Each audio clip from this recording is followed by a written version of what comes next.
పక్షాన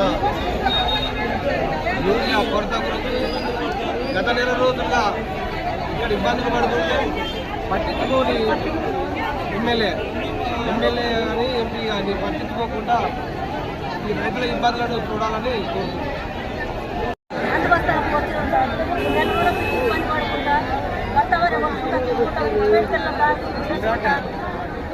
పైసలు కూడా పెట్టుకొని తెచ్చుకున్నా కూడా లైన్లో నిలబడి కూడా మనం బాధపడకుండా చిక్కులు ఇచ్చినా కూడా చిక్కి పడేస్తారు సార్. ఎప్పుడు ఇస్తూ ఉంటారు?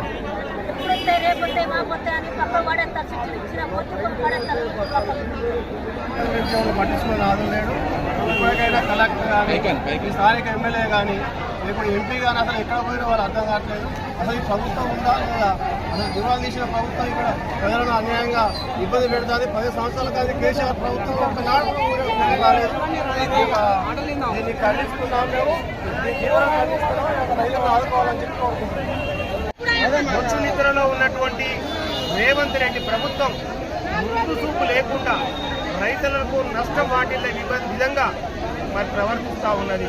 రాష్ట్రంలో ఎంత యూరియా అవసరమో చెప్పలేని దుర్మార్గమైనటువంటి ప్రభుత్వం కేంద్రంతో మాట్లాడి రైతాంగాన్ని తేవాల్సినటువంటి అవసరం ఉండే, కానీ రైతులను రోడ్డెక్కించి వారి ఇంటికాడ పని చేసుకోకుండా మరి వర్షంలో దడుస్తూ ఆడనక మొగనకుండా వచ్చి కూడా వాళ్ళ లైన్లలో ఉంటూ కిలోమీటర్ల దూరంలో చెప్పులు పెట్టుకునేటువంటి పరిస్థితి ఈ కాంగ్రెస్ ప్రభుత్వం తీసుకొచ్చింది.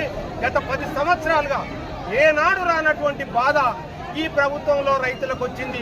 కాబట్టి ఇప్పటికైనా రైతులు కన్ను తెరిచిరు. ఈ ప్రభుత్వం ఎక్కువ కాలం నిలబడదు. అయ్యా రేవంత్ రెడ్డి గారు, రైతేడ్చిన రాజ్యం ఎత్తేడ్చిన వ్యవసాయం రైతేడ్చినటువంటి రాజ్యం ఉండదు, నువ్వు ఉండవు అని చెప్పేసి కూడా ప్రజలకు అర్థమైపోయింది. ఇప్పటికైనా అర్థం చేసుకొని వాళ్ళ యొక్క ఆవేదనను అర్థం చేసుకొని యూరియా బస్తాలను ఇవ్వాల్సిందిగా మేము డిమాండ్ చేస్తాం.